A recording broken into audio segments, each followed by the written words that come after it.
Warahmatullahi wabarakatuh. Alhamdulillah wassalatu wassalamu ala Rasulillah. Allahumma ilman yanfa'una wanfa'na bima 'allamtana wazidna ilman wassalahan ya rabbal alamin. Allahumma as'aluka ilman nafi'an wa rizqan tayyiban wa 'amalan mutaqabbalan. Allahumma arinal haqqa haqqan warzuqna ittiba'ah wa arinal batila batila warzuqna ijtinabah.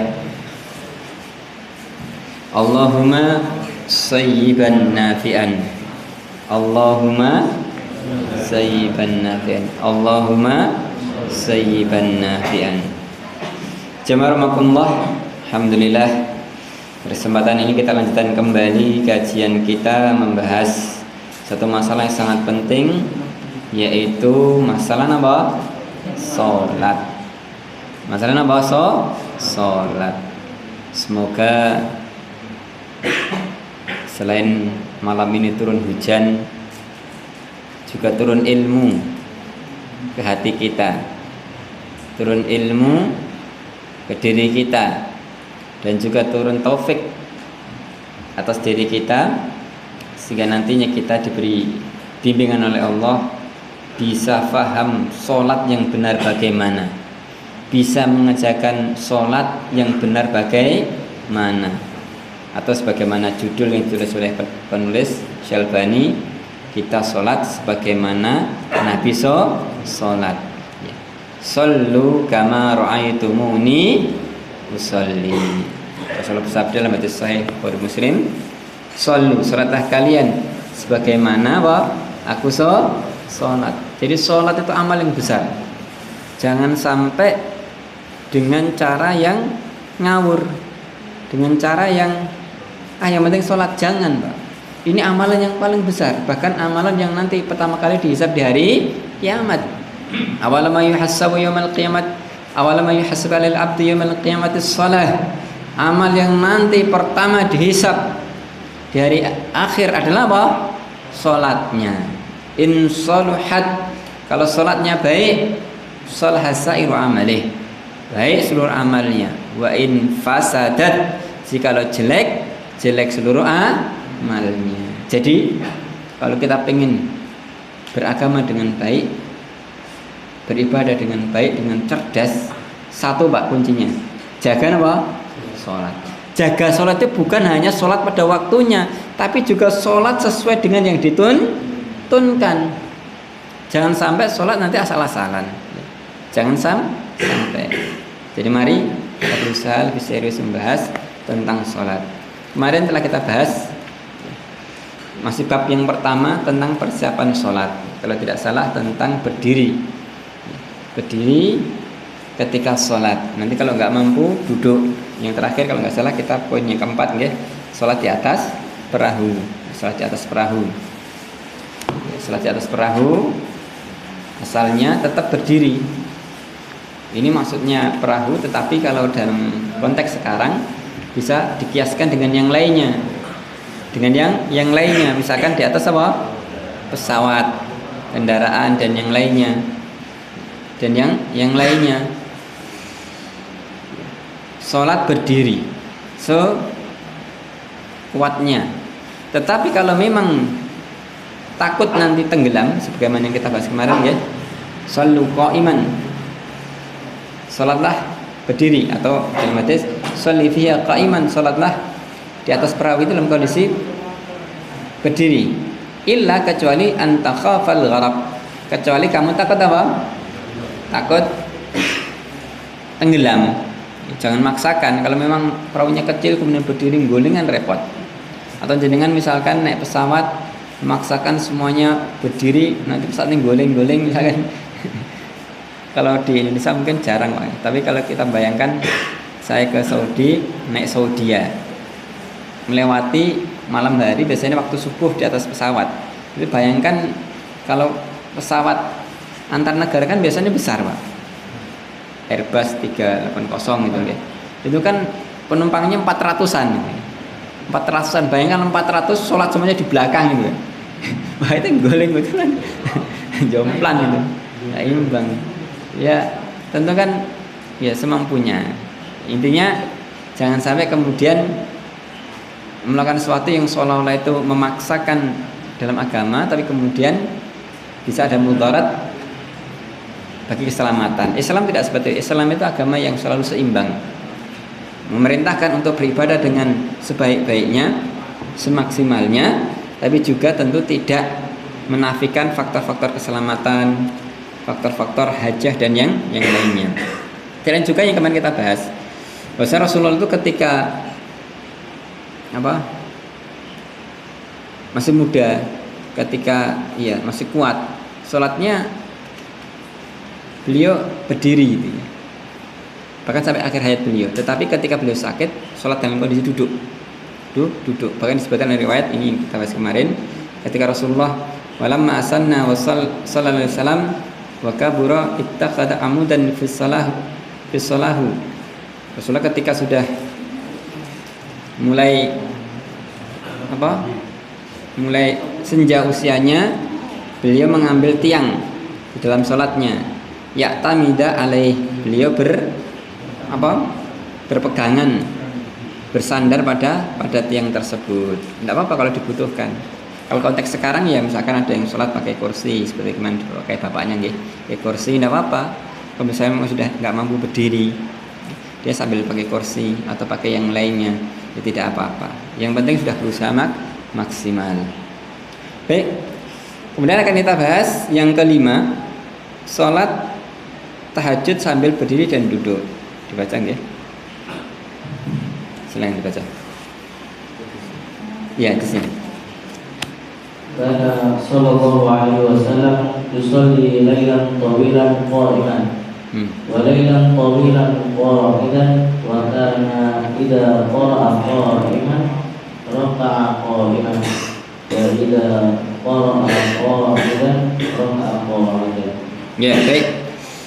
Namun sebelumnya jemaah rahmatullah, sedikit tentang kitab ini ya. Jadi kitab ini Syalbani, kitab sifat sholat Nabi itu, intinya Syalbani pengen mengajak kita memahami sholat benar-benar seperti Nabi sholat. Itu judul kitabnya kan Sifatus Sholati ala Nabi minat takbiri ila taslimi ka'annaka taroha. Sifat sholat atas Nabi dari takbir sampai salam seolah-olah engkau melihatnya. Pak, jenengan pernah mirsani Nabi sholat? Belum. Terus gimana caranya? Gimana? Baca buku. Buku apa? Ini. Berikan Pak caranya Pak. Biar kita bisa sholat seperti Nabi sholat, gimana caranya? Belajar pada mendahului kita. Tapi banyak orang belajar mendahului kita, nanti ya keliru juga. Lah, beri putusan. Itu masalahnya. Biar tidak ada masalah itu bagaimana? Belajar lagi pakai buku ini. Nah, kenapa kok pakai buku ini, Pak? Coba Pak, jangan Pak. Nah, itu misalnya sesuai dengan Nabi. Semua orang kan sesuai dengan Nabi, nyatanya nggak sesuai.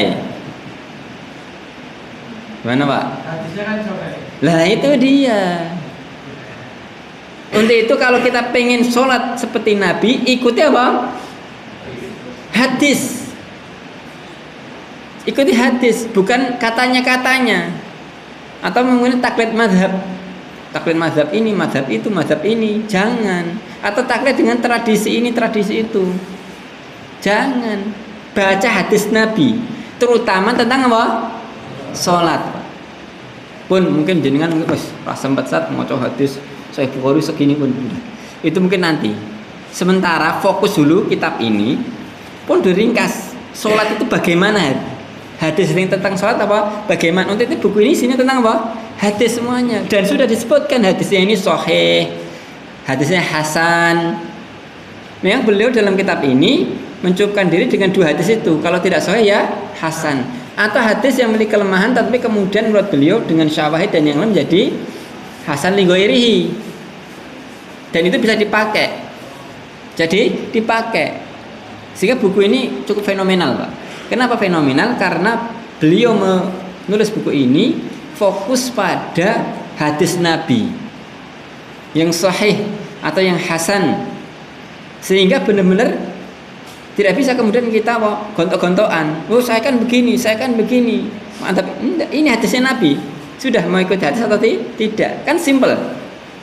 Simple. Contohnya tadi misalkan beliau mengatakan sholat tahajud sambil berdiri dan duduk, bawakan hadisnya. Berarti kan kita tahu begitu Nabi sholatnya. Pemahamannya bagaimana? Kemudian kita terapkan. Terapkan. Ini pentingnya membahas kitab ini. Kita ringkas, tapi fokus pada hadis Nabi. Sehingga kalau kita kemudian sholat, kemudian membaca, memahami hadisnya, mantap Pak. Mantap. Bukan karena kita taklid dengan mazhab ini atau mazhab itu, bukan karena kita taklid dengan Syekh Albani atau yang lainnya, tapi karena kita pengen benar-benar sholat sebagaimana Rasul sholat. Shollu kama ra'aitumuni usolli. Monggo ini dihafalkan dulu sebelum mulai. Saya pengen semuanya hafal. Nanti saya coba tes satu-satu. Hingga hafal. Reseknya kalau pendet Pak. Udah habis. Ini kalau nggak hafal, kalau pendet napa? Berkati pun ini. Ini kok modelnya nggak plastik nggak napa nih? Isinya napa nih? Kalau tesnya nih sini napa nih? Mungkin bom nggak? Wah, enten napa? Rengginan, lumayan Pak. Alhamdulillah. Monggo ikuti saya. Shollu kama ra'aitumuni usolli. Shollu kama ra'aitumuni usolli. Sekali lagi harus hafal. Kalau tidak hafal, waspadalah. Won kula pendet kresakipun.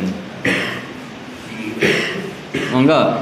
Shollu kama ra'aitumuni usolli.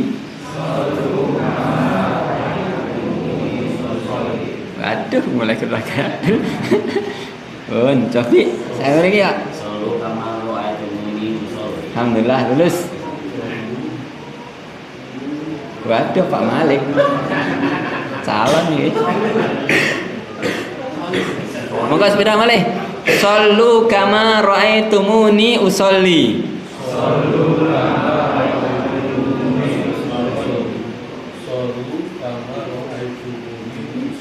Alhamdulillah lolos. Sampingnya Pak. Waduh. Buka HP nih. Orang ketemu juga kling.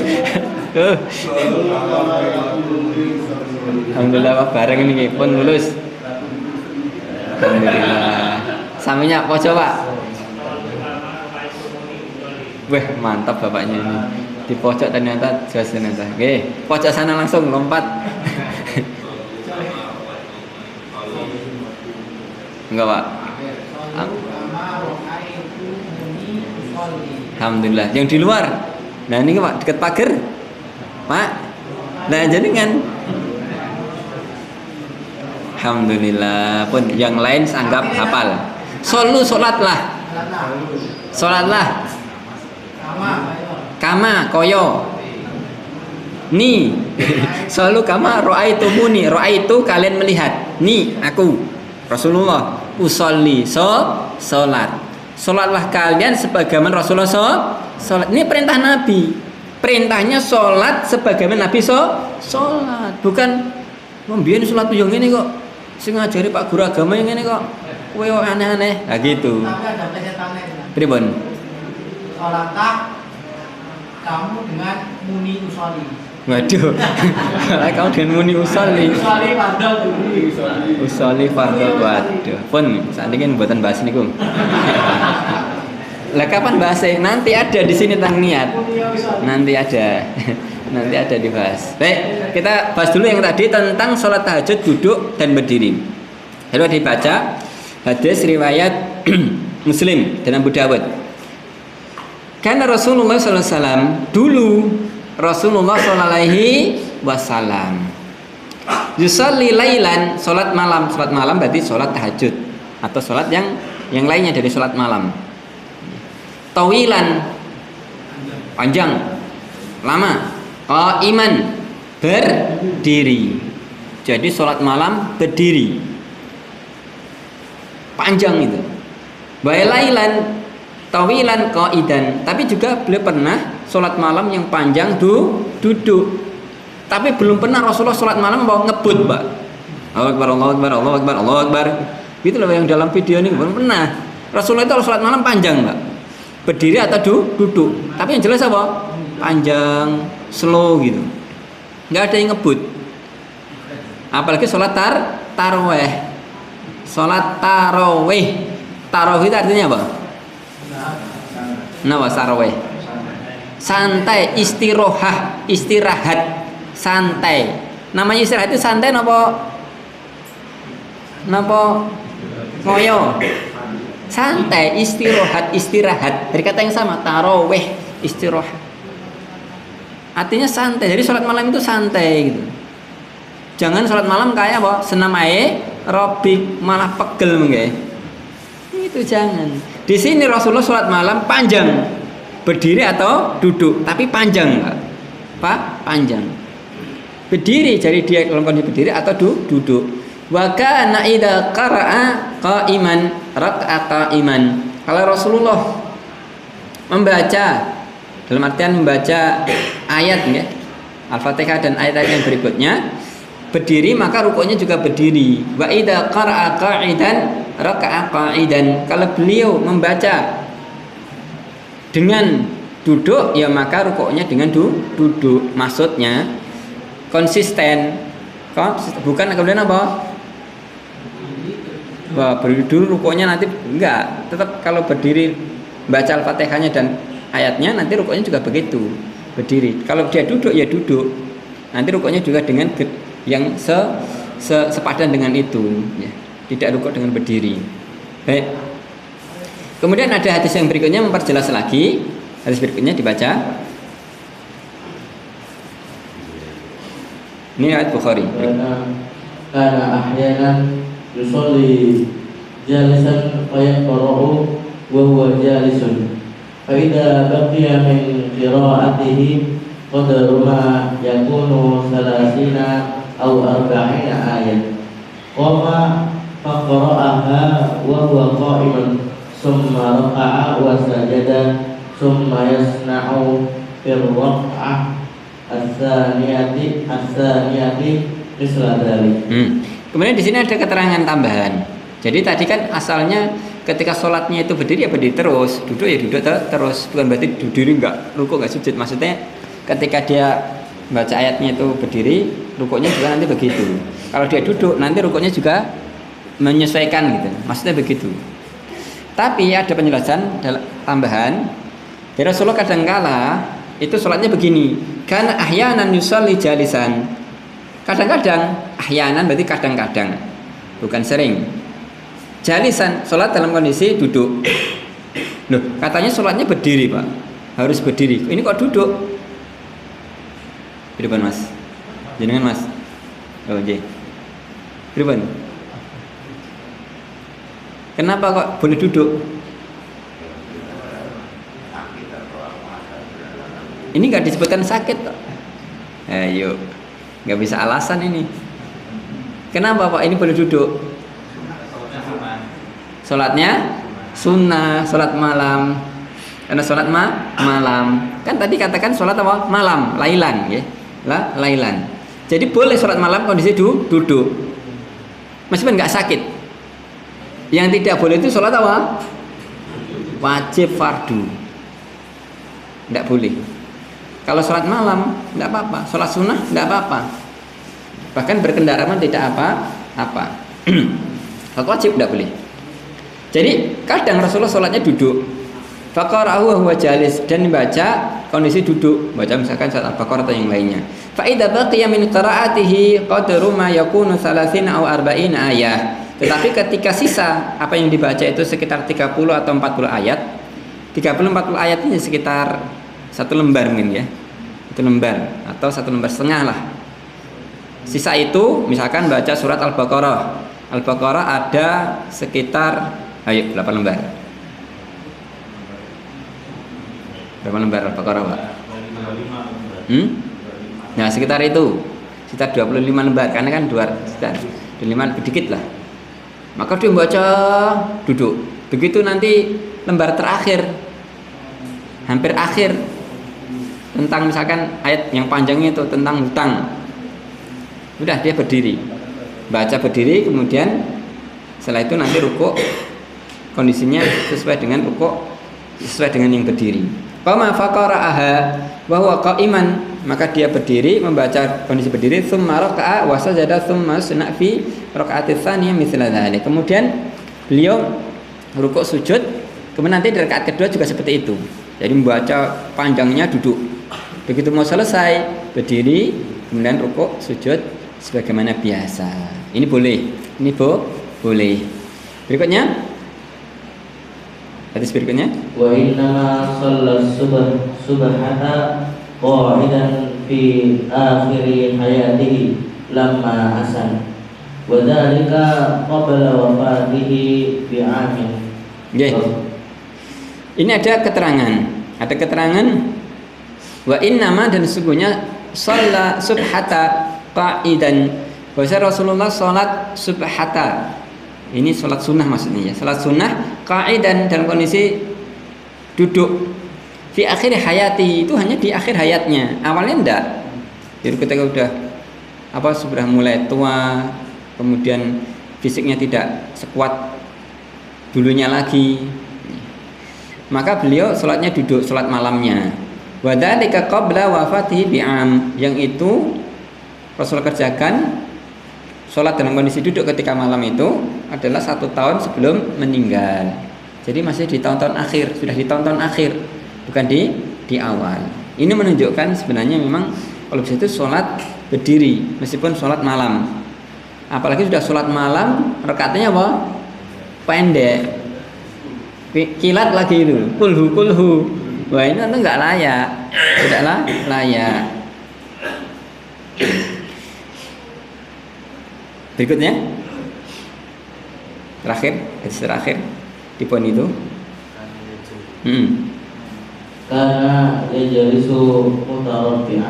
Kana yajlisu mutarabbian. Jadi dulu Rasulullah itu ketika sholat duduknya itu mutarabbian. Mutarabbian pripun? Silo, pripun? Kamu silo. Lah begini, silonya itu gini duduknya. Mutarabbian. Jadi dia jadi kayak apa? Gitu. Murabba. Kayak apa? Selamatan. Ya, bersila, intinya bersila mutarabbian. Ya, bukan duduk kayak duduk iftiras atau tawarruk, tapi mutarabbian. Ya, kayak apa? Orang selamatan kata bapaknya tadi. Gitu. Okay. Pokoknya bersila kan jelas nggih. Sila katanya. Nah itu. Jadi boleh. Lah apa boleh salat bersila? Boleh. Ini hadisnya. Hadisnya. Jadi Rasulullah sholat ketika membaca itu dengan apa? Dengan kondisi seperti itu. Ini bukan rukuk, bukan sujud, bukan duduk di antara dua sujud nggih, atau tasyahud, bukan. Ini adalah ketika membaca tadi ayat-ayat yang panjang tadi. Coba kita bayangkan, Pak, jenengan misalkan duduknya iftiras atau tawaruk 1 jam. Jimpe mboten? Jimpe. Itu kalau bukan abdi dalam tidak bisa, Pak. Kalau abdi dalam kan udah terbiasa, nggih. Gini udah itu berlatih, Pak. Berat pun dilatih, karena memang begitu mereka. Kita kanan kiri. Duduk yang paling kuat ya misalnya ya sila itu. Sila pun keringgingan ya.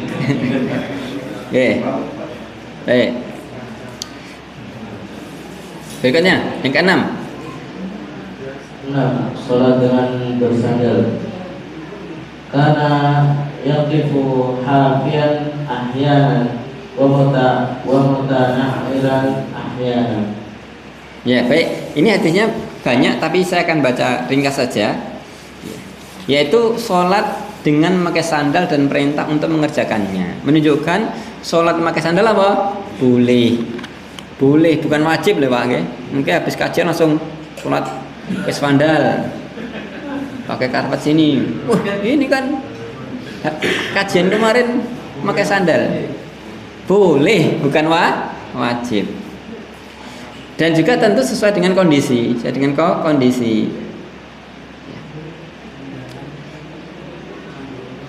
Jadi Rasulullah kadang mengerjakan sholat tanpa sandal, tanpa sandal. Kadang memakai sandal. Dalam riwayat yang lainnya, hadis riwayat Abu Dawud, dinyatakan sahih oleh Al-Hakim, beliau bersabda, "Idza shalla ahadukum," jikalau salat salah seorang dari kalian, falyalbas, maka hendaknya memakai. Maka dia memakai na'laihi, kedua sandalnya, au liyakhla'ahuma, atau melepas keduanya. Jangan sampai apa? Salah satu memakai, satunya tidak. Namanya orang apa? Selewah gitu nggih. Islam itu suka yang rapi, Pak, bukan suka yang nyeleneh. Pakai satu sandal atau mungkin nanti baju apa selewah gitu nggih. Ini jangan sampai. Lu kan seni. Ya seni kayak orang apa? Ya gitu. Kalau orang Jawa Timur namanya pedot. Iki mau pedot gitu nggih. Auliya khla'ahuma, atau melepas keduanya. Jadi kalau dipakai pakai semua, enggak semuanya. Benari jelahi, di antara kedua kakinya. Dan melepas keduanya diletakkan di antara apa? Kedua kakinya. Jadi sandal ini ditaruh apa? Di antara kakinya. Kenapa kok ditaruh di situ? Kenapa, Pak? Hilang, Pak. Enggak hilang. Iya, biar enggak hilang. Atau tujuan yang lainnya. Nanti kalau belakang, yang belakang sujud, pripun? Ya kena sandalnya jenengan. Atau lokasi yang lainnya mengganggu, maka kalau diletakkan di bawah kaki tidak masalah. Tidak masalah, aman. Tidak mengganggu yang lainnya. Wala yu'dzi bihima ghairah. Lah ini dia. Dan jangan apa? Mengganggu yang lainnya. Ini sekaligus sudah bermakna umum. Memakai sandal, membawa sandal, tapi jangan apa? Ganggu yang lainnya. Dan nanti jangan pakai sandal kemudian dikotor gitu nggih. Waduh. Tidak boleh. Jadi syaratnya jangan mengganggu yang lainnya. Jangan mengganggu yang lainnya. Dalam riwayat yang lain bersabda, khaliful yahud, selisih orang Yahudi. Fa innahum, karena sebenarnya mereka la yusalluna fi ni'alihim, karena mereka enggak salat dengan sandal-sandal mereka, wala khifafihim, dan juga tidak di atas khuf mereka. Ya boleh salat pakai sandal, pakai khuf, tidak mengapa. Kemudian ada hadis itu kepanjang, yang mana di situ isinya bahwa suatu ketika Rasulullah pernah ngimami sholat. Kemudian di pertengahan sholat beliau melepaskan kedua sandalnya. Ya, Rasulullah melepaskan sandalnya. Kemudian meletakkan di sebelah kiri beliau. Orang yang di belakang niru-niru, karena Rasulullah lepas ikut apa? Melu-melu. Ini menunjukkan para sahabat itu apa? Ittiba, samina wa ta'na. Tidak tanya dulu, lihat Rasulullah seperti itu langsung mengerjakan. Beda dengan orang zaman sekarang. Gaya, kebanyakan apa? Gaya. Ada hadis, kemudian apa iya? Kemudian ini gini. Jadi banyak alasan tidak mengamalkan hadis. Kalau sahabat tidak. Rasul lepas, ikut lepas. Bahkan suatu ketika Rasulullah pernah khutbah mengatakan ijlisu, duduk. Langsung Mbak yang di masjid duduk, yang di jalan dengar sabda Rasul duduk, langsung apa? Duduk. Bahkan yang di pasar sekalipun dengar sabda katakan duduk, langsung apa? Duduk. Padahal yang diperintahkan duduk siapa? Yang di masjid. Tapi ketika para sahabat itu dengar kata Nabi duduk, duduk mereka, tidak membangkang. Jadi benar-benar orang di zaman dahulu para sahabat itu sangat apa? Taat pada Nabi. Perintahkan duduk ya duduk. Ternyata kemudian dijelaskan tidak termasuk, ya kemudian mereka bangkit kembali.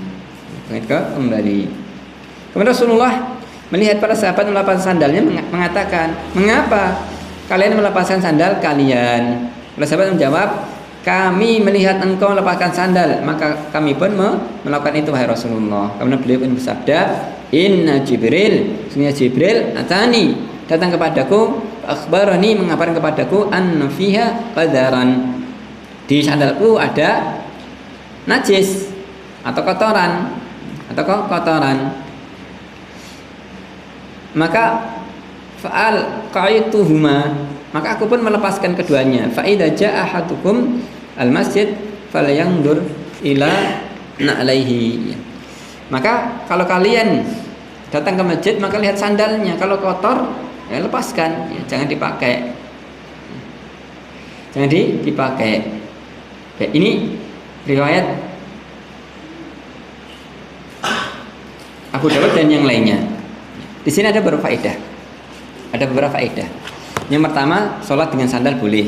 Yang kedua, taatnya para sahabat pada Nabi. Ada faedah yang lainnya, yaitu masalah najis. Ini masalah fikih, masalah fikih. Jadi najis itu ketika tidak tahu tidak membatalkan. Ya, jadi misalkan jenengan sholat, kemudian apa? Wah, tiba-tiba kok sesuatu Pak, ya. Kemudian jenengan bisa lepas, tidak apa-apa. Ya, misalkan jenengan sholat, kemudian kok tercium sesuatu, ternyata pecinya apa?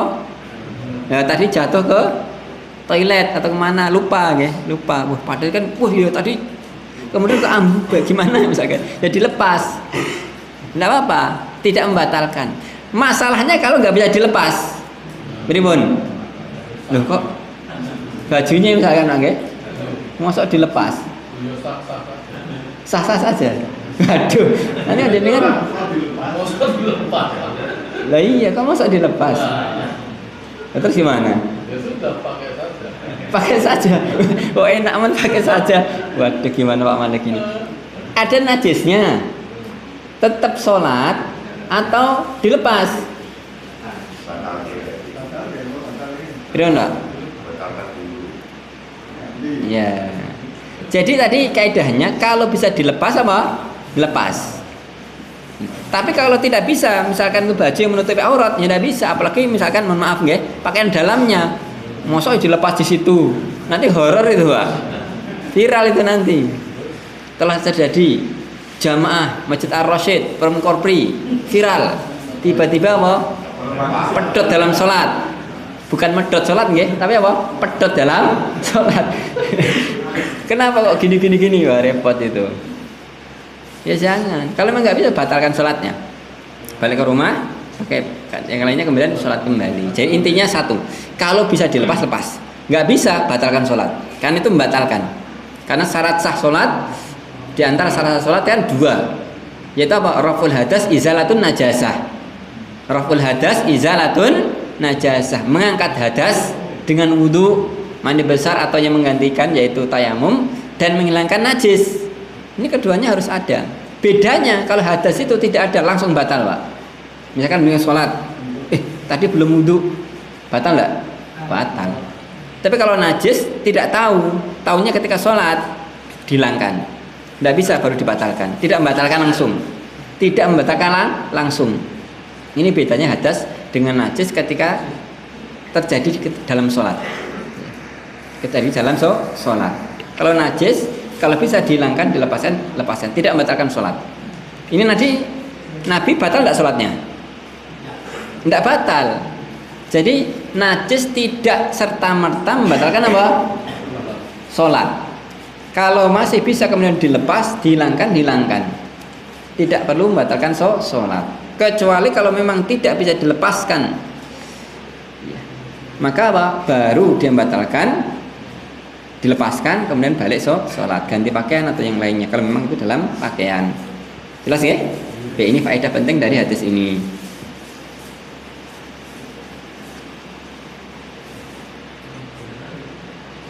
Ya baik, saya kira itu. Kemudian hadis yang terakhir dalam masalah ini, Rasulullah bersabda, jikalau salah seorang kalian sholat, maka jangan letakkan sandalnya kanan atau kirinya, kecuali kalau tidak ada orang. Maka apa? Maka tidak apa-apa. Ini ada faedah umum, yaitu jangan nekat pakai sandal, meletakkan sandal, kemudian itu mengganggu orang lain. Ya mirip dengan ini kan sunnah, padahal keramik, padahal apa? Karpet. Nekat pakai sandal, sunnah. Kajian kitab sholat Nabi, sunnah katanya gitu. Enggak, sunnah Nabi itu pakai sandal, tetapi tidak mengganggu yang lainnya. Kalau pakai sandal mengganggu yang lainnya, sunnah betul? Sunnah enggak? Tidak sunnah. Apalagi melanggar aturan, dilarang misalkan ya, enggak boleh. Contoh, jenengan pakai sepatu, pakai sandal masuk Masjidil Haram, sunnah Nabi, masuk tangkap askar itu, ya enggak? pasti ditangkap askar. Askar di samping kanan kiri pintu Masjid Nabawi, ada apalagi Masjidil Haram. Wah itu duduk dilihat ya enggak? Pasti itu jenengan pasti diberi plastik ya enggak? Plastik ditempatkan itu ya biar enggak mengotori dan mengganggu yang lain. Jenengan nekat ini. Sunnah. Wah, langsung tangkap itu. Langsung tangkap itu. Ya mereka lebih tahu, tentu mereka sudah ada SOP-nya. Ada SOP-nya. Gitu. Jadi, cuman Allah, ini malah tak lepas. Padahal live tadi ya. Aduh, enggak apa-apa lah. Alhamdulillah. Oke, baik. Jelas ya? Yang ketujuh. Ini masih persiapan sholat ya, ini belum sholat. Berikutnya. 7. Sholat di atas mimbar. Silakan. Terkadang Rasulullah sholat dengan berdiri di atas mimbar. Dalam satu riwayat disebutkan tinggi mimbarnya 3 anak tangga. Kemudian beliau berdiri di atas mimbar ini lalu bertakbir. Lalu para makmum bertakbir sedang beliau tetap berada di atas mimbar. Kemudian beliau melakukan rukuk di atas mimbar. Kemudian bangkit dari rukuk lalu mundur turun dari mimbar. Kemudian bersujud di atas tanah. Beliau mengulang hal yang dilakukan pada rakaat pertama dan terus melakukannya sampai selesai sholat. Kemudian beliau menghadap makmum lalu bersabda, "Ya ayyuhan nas, inni shana'tu hadza lita'tammu bi wa lita'allamu sholati." Ya, baik.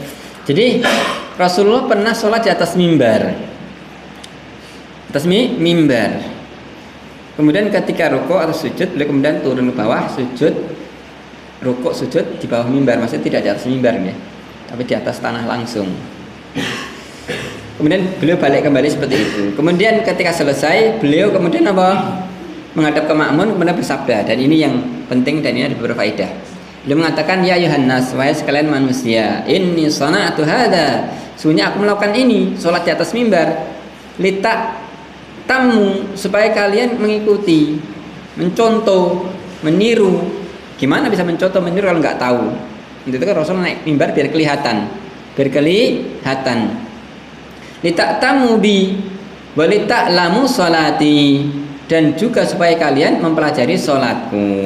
Jadi biar bisa mengikuti dan juga biar apa? Tahu secara persis bagaimana sholatnya Nabi. Ada beberapa faedah. 1, sholat di atas mimbar boleh kalau ada hajah, ada keperluan. Di antara keperluannya ini tadi. Ini tadi untuk biar bisa diikuti, biar bisa kemudian apa? Untuk belajar. Contohnya misalkan ya, kadang-kadang kan ketika sholat apa? Id atau yang lainnya kadang kan mimbarnya dinaikkan itu okay? Dinaikkan ya tidak apa-apa ya kan misalkan banyak orangnya biar kelihatan. Kalau misalkan sholat Id tiba-tiba mati lampu Pak, kan nggak kelihatan itu kan ya maka tidak apa-apa. Kalau ada hajah tertentu tidak apa-apa, tapi kalau sengaja tanpa hajah ini nggak ada ya, tidak ada sunnahnya seperti itu.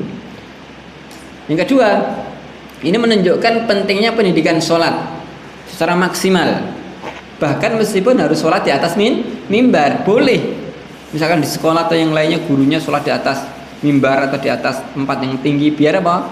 Melihat langsung. Karena manusia itu makhluk visual. Makhluk apa? Visual. Contoh ya? Contoh. Coba apalkan yang saya ucapkan. Ada kota Mekah. Di bawahnya ada Jeddah. Di utaranya ada Madinah. Di timurnya ada Riyadh. Utaranya Riyadh ada Damam, ada Bahrain. Kita pindah ke selatan, ada Jeddah. Nanti kemudian ke sana itu ada Abha, nanti ada Yaman. Lama-lama kalau saya ngomong gini, jenengan mumet enggak bayangkan, Pak? Mumet. Tapi kalau lihat gambar petanya gampang enggak? Gampang. Jadi manusia itu makhluk visual, lebih mudah apa? Melihat itu. Contoh gitu. Melihat gambarnya seperti apa. Sholat juga demikian. Kalau nggak dipraktikkan kadang apa? Ya itu. Untuk itu nanti kalau pas kita udah bahas gerakan sholatnya ada contohnya gitu ya. Ini modelnya nanti. Yes. Modelnya biar dipraktikkan bagaimana takbirnya bagaimana dan seterusnya.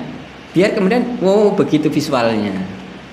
Rasulullah juga demikian, ngajarkan dengan visual. Beliau naik mimbar langsung mencontohkan. Jadi itu tidak apa-apa. Itu bukan kemudian sesuatu yang berlebihan. Bahkan sholat ini beliau tadi sholat loh, sholat beneran, bukan hanya praktek sholat beneran, tidak apa-apa, tidak apa-apa, menunjukkan benar-benar ketika ngajarkan semaksimal mungkin. Ini sekaligus renungan berikutnya, ya, meskipun tidak tertulis, yaitu apa? Jeleknya orang-orang yang nggak mau belajar sholat, Pak. Kenapa? Rasulullah ngajar itu sampai benar-benar praktek langsung, Mbak. Praktek langsung beliau. Bahkan beliau tadi mewanti-wanti, "Shollu kama ra'aitumuni usolli." Lah kemudian ada orang Islam, sholatnya asal-asalan. Wis penting sholat. Belum sholatnya wis untung kok. Udah ada apa ruwat-ruwat misalkan. Berapa?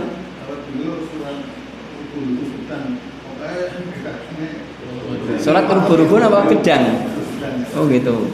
Sholat rubuh-rubuh gedang. Yang penting apa? Melu-melu gitu wis. Ya jangan. Rasulullah itu sudah sangat semangat gitu.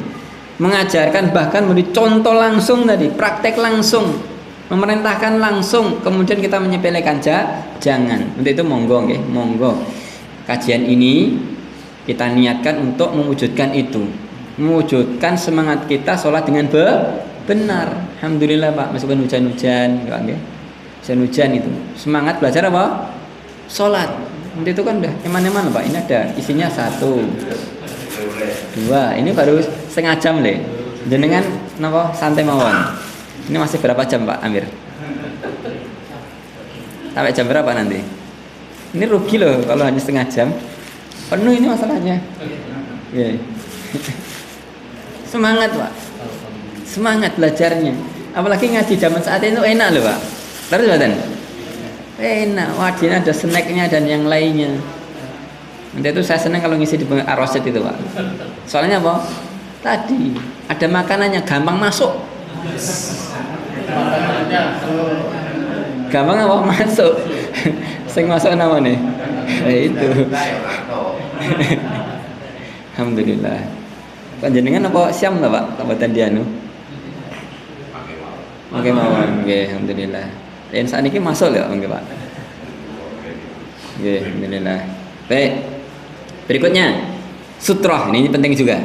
Masalah sutroh. Sutroh itu apa? Nanti itu kita simak. Oke, monggo dibaca. 8. Kewajiban memasang sutroh. Karena sallallahu alaihi wasallam yaqifu qariban minas sutroh, makana bainahu wa bainal jidari salah satu adru. Ya, baik. Ini masalah penting dan ini banyak dilupakan. Untuk itu di sini Syalbani membahas ini agak panjang, Pak. Di antara mukadimah di bab pertama ini tentang persiapan sholat, ini yang paling banyak dibahas, paling panjang dibahas. Dan beliau memang pendapat beliau apa yang beliau sampaikan tadi, mengatakan sutroh dan kewajiban memasangnya. Saya akan bacakan pendapat tulisan beliau, hadis yang beliau pakai. Meskipun ya semua orang harus jujur sebagaimana apa yang disampaikan. Saya sendiri berpendapat sebagai pendapat ulama tidak sampai wajib, ya. Tapi beliau mengatakan wajib dan ini ada argumentasinya. Argumentasinya di antara hadis yang beliau sampaikan. Ya, untuk itu untuk amanat ilmiah saya akan baca semua riwayatnya untuk menunjukkan kuatnya beliau berpendapat demikian ini. Baik. Beliau mengatakan sutroh atau pembatas ketika sholat dan kewajiban memasangnya. Bahkan dulu Pak, saya itu memahami sutroh ini ya ketika setelah baca buku ini Pak. Sebelum itu nggak paham bahwasanya sholat itu harus pakai sutroh. Pakai sutroh. Sutroh itu apa Pak? Wah, gitu. Sekarang kan udah cukup familiar, gitu. Dulu itu orang nggak tahu Pak, sutroh itu apa, itu amanah apa gitu, gitu. Begitu.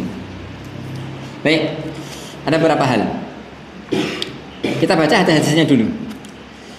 Sutrah dan kewajiban memasangnya, ini memang pendapat beliau. Beliau berpendapat seperti ini karena ada argumentasi, di antaranya hadis-hadis yang beliau sampaikan tadi. Nanti ya. Hadis yang pertama tentang sutrah. Hadis ini riwayat Imam Bukhari dan Muslim. Berarti Rasulullah berdiri dekat dengan sutrah. Jarak antara posisi beliau dengan tembok pembatas adalah 3 hasta. 3 hasta. 3 hasta itu berapa? Sak hasta itu berapa, Pak? Hah? Hasta itu berapa? Nah ini hasta. Ya 3 hasta. Ya 3 kali itu. 3 kali hasta.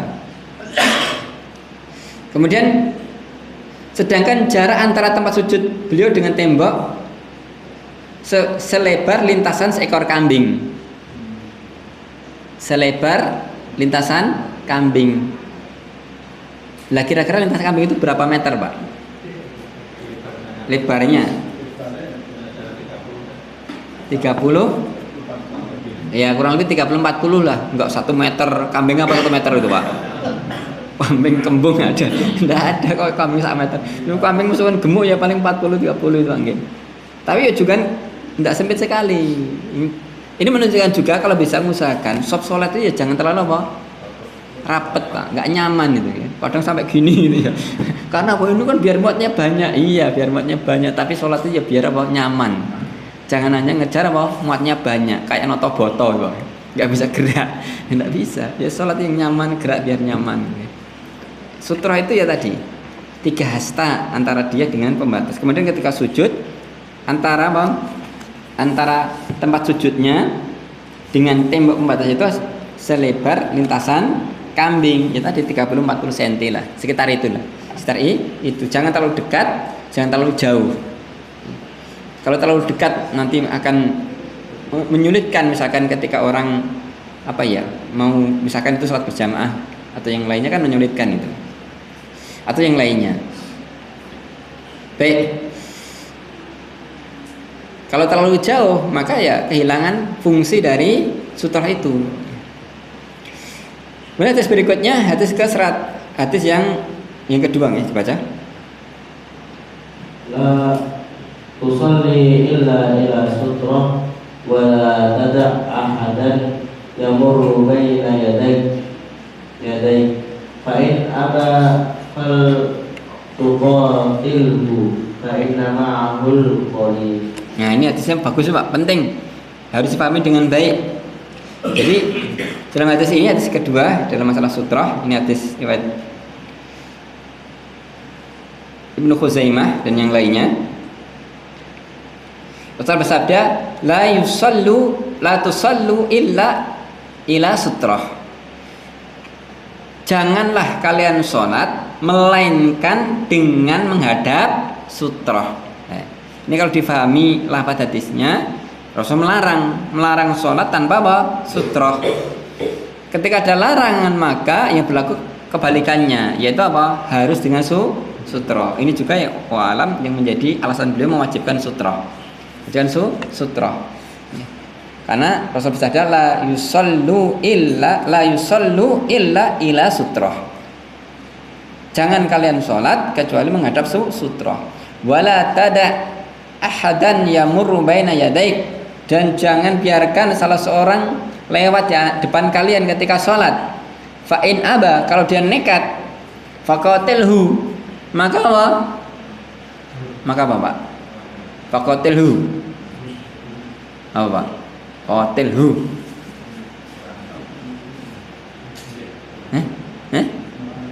Boleh dibunuh? Bahaya ini, Pak. Waduh, jenengan ini boleh dibunuh katanya, Pak. Bukan, Pak. Faqatilhu. Qatil itu apa?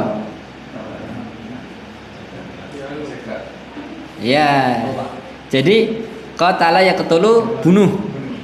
Tapi qatala saling bunuh, maksudnya menghadapi, memerangi, melarang.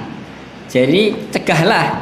Jadi bukan, kan sabda Nabi bukan faktuluh, bunuhlah, bukan. Jangan disalah Pak. Kadang-kadang itu ya terjemahkan ada yang ngawur loh Pak. Kalau ada orang lewat depan kalian nekat, bunuhlah itu. Salah itu kelewatannya. Ini faktuluh. Orang paham bahasa Arab ya, paham. Faqatilhu, maka perangilah. Perangilah artinya lawanlah gitu. Perang bukan berarti apa bunuh. Belum tentu perang itu apa? Untuk itu kan ketika banyak demo itu kan perang itu kan nggak bisa kemudian dikatakan membunuh. Perang itu bisa bermakna apa? Melawan misalkan sesuatu yang salah, kezaliman dan yang lainnya. Tidak kemudian langsung maknanya bunuh gitu, okay? Maksudnya lawan. Kalau ada orang yang lewat, kemudian cegah nggak mau, ya sudah dilawan, dicegah gitu. Itu bukan bunuh. Bunuh ini kriminal namanya, Pak. Sholat tak bunuh orang lain. Nah, ini tidak boleh. Tidak boleh. Faqatilhu bukan faqtuluhu. Itu pentingnya bahasa Arab. Belajar bahasa Arab. Maka cegahlah. Fa inna ma'ahu qarin, karena bersamanya ada qarin, ada setan. Setan yang kemudian membuat dia nekat lewat depan orang sholat, mengganggu. Sekaligus itu terlarang.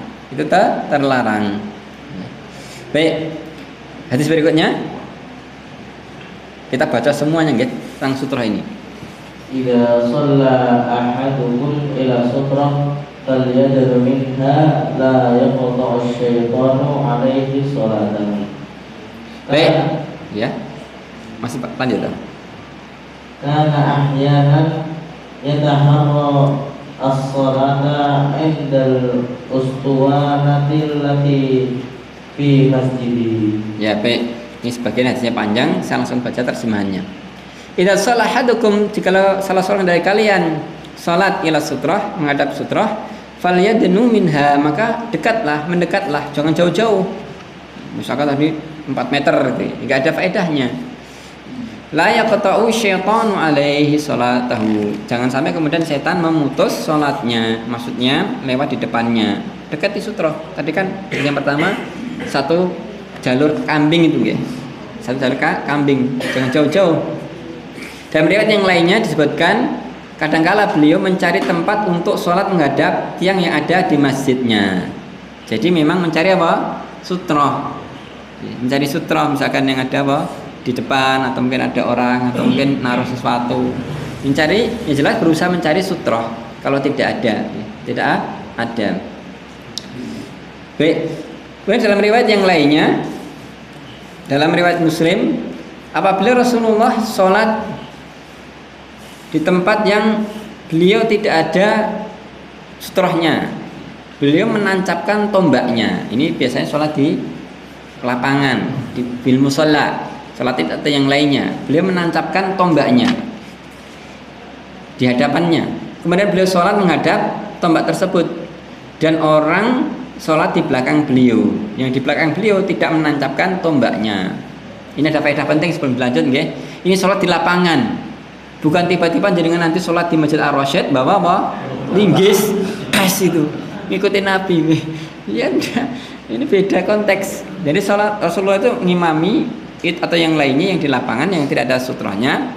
Kemudian sudah beliau menaruh di situ. Kemudian yang di belakangnya tidak melakukan itu. Mereka yang di belakang makmum itu nggak ada sutroh. Sutrohnya sutroh imam. Jadi cukup imamnya yang apa? Yang tadi, sehingga ketika misalkan batal ketika sholat, tidak apa-apa lewat apa antara saf itu, tidak apa-apa, ya tidak apa-apa, karena memang yang wajib, gitu, yang ya kalau menurut pendapat dulu yang wajib itu adalah imamnya, imamnya yang mencari sutroh. Adapun makmumnya sholat di belakangnya. Terkadang beliau membentangkan hewan tunggangannya di hadapannya, lalu beliau sholat menghadap hewan tersebut. Ini cara yang lain, kadang dengan tombak, kadang dengan hewan. Kalau memang ada itu tidak apa-apa. Jadi sholat menghadap hewannya. Perbuatan ini tidak termasuk sholat di kandang unta, karena beliau melarang sholat di kandang unta.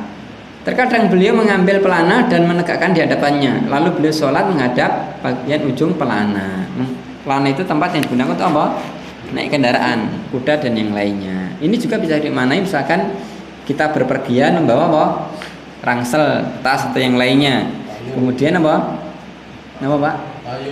Payung gitu, oke? Dan yang lainnya. Maka tidak apa-apa sholat menghadap benda-benda tadi. Terus apa syaratnya? Sebagian ulama mengatakan lahu irtifa.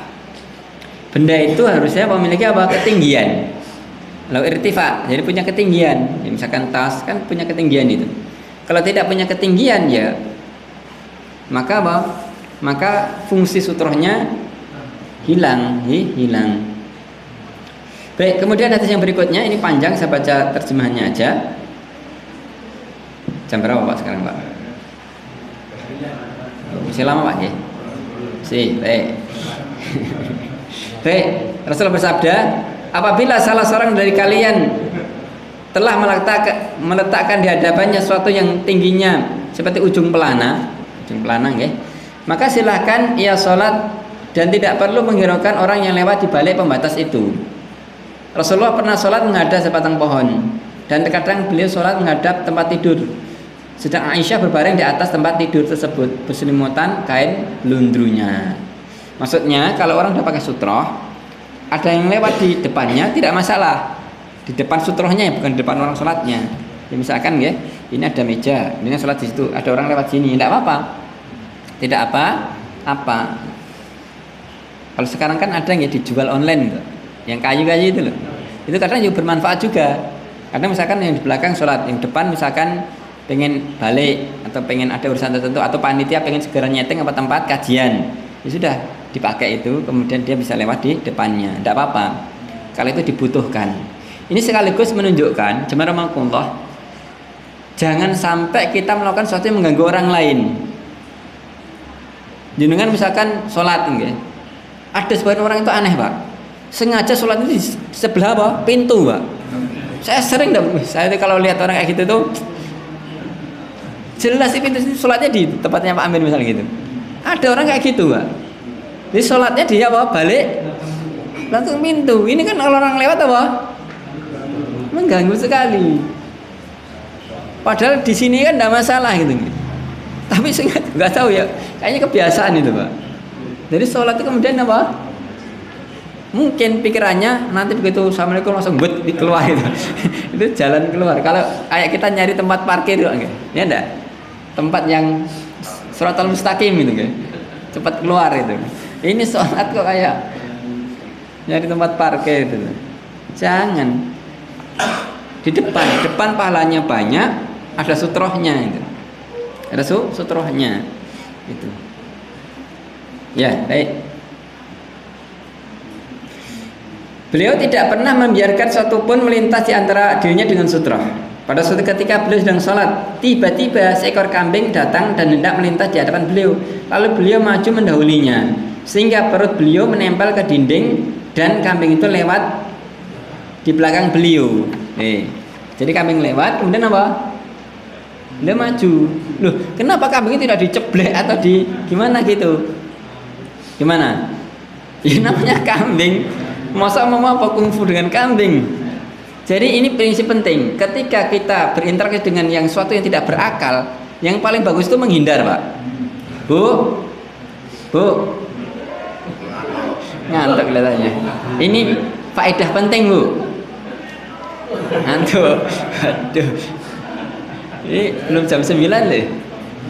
Ini faedah penting. Ketika kita tuh berinteraksi dengan orang yang pun ruwet, jangan dia ladeni Pak. Terutama ibu-ibu, tetangga jenengan bikin status duwe tangga kok ora peka. Mboten usah dibalas status sing ora peka ya kowe. Malah perang status repot itu nanti. Untuk itu saya beri solusi. Ada tetangga punya tetangga tidak peka pun jenengan malah teng resto posting foto teng resto. Gen gen sisan itu gen marem gitu nggih. Maksudnya banyak cara itu tidak akan selesai dengan kita berinteraksi dengan masalah itu. Apalagi berinteraksi dengan sesuatu yang tidak berakal. Ya enggak? Misalkan jenengan di tengah jalan itu ada kambing. Jenengan bel-bel nggih mboten apa? Lha masa jenengan, dasar kambing. Kan enggak begitu. Jenengan melipir pun selesai kok. Lalu sebadan, iya, ini penting Mbak. Berinteraksi dengan hewan ya kayak gitu, atau berinteraksi dengan orang yang tidak memakai akalnya. Bukan kita menyamakan apa?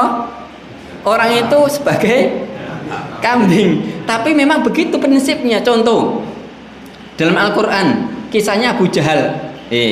Abu Lahab. Tabbat yada abi lahabiyu. Tapi itu kan kisahnya ma'ruf sekali dalam Al-Quran. Bagaimana perilaku Abu Lahab. Ini bahas kitab sholat Nabi kok bahas tafsir ya. Tapi ini penting. Gara-gara masalah tadi apa? Nabi menghindari apa? Kambing tadi. Jadi kemana-mana Rasulullah pergi itu Abu Jahal ikuti. Rasulullah khutbah, Rasulullah ceramah, bukan khutbah ya, ceramah atau memberi nasihat gantian. Nanti itu ponakanku, gini. Apalagi istrinya menaruh apa? Kayu bakar di jalannya Nabi. Ini terutama untuk ibu-ibu. Ini penting sekali karena ini kadangkala wanita itu begitu. Bapak-bapak juga sama. Tapi karena tadi ibu-ibunya ngantuk, khusus ibu-ibu edisi spesial sebelum apa? Penutupan. Jadi istrinya Abu Lahab dikenal dengan Ummu Jamil. Ummu itu ibu, Jamil itu apa? Cantik. Memang cantik katanya, bangsawan, hartawan, cantik lagi. Tapi ternyata ya Allah, kelakuannya rela mencari kayu bakar. Disunggi itu. Dia apa? Disunggi. Bu. Jangan purun buatan mikul kayu. Purun buatan. Wah, gengsi no. Wong masak gengsi yo. Karek klik pesan itu. Apalagi suruh ke sawah, gengsi. Tapi orang itu ketika benci akalnya nggak berjalan, Pak. Ummu Jamil itu kaya raya, bangsawan, cantik. Tapi gara-gara bencinya Nabi tidak ketulungan, akalnya hilang. Mencari kayu, disunggi, taruh di hadapan Nabi. Loh. Terus Nabi apa yang dilakukan? Pripun? Ini kalau diladeni, dadi mboten? Wah, dadi banget. Kenapa dadi banget? Ini kan bibinya. Orang misalkan udur-uduran nggih, antara ponakan dengan apa? Bulenya atau pak leknya. Sing salah kira-kira sinten? Ya belum tentu siapa yang salah, tapi kan orang mandangnya yang jelek apa? Yang muda itu. Wani nglawan wong tua, kan begitu. Jadi Rasulullah itu kalau misalnya meladeni pun juga ruwet itu nanti. Akhirnya apa? Dihindari aja, melipir saja. Allah yang akan buat apa perhitungan. Nanti itu turunnya surat Al-Lahab itu penutup. Kok penutup terus? Iya itu.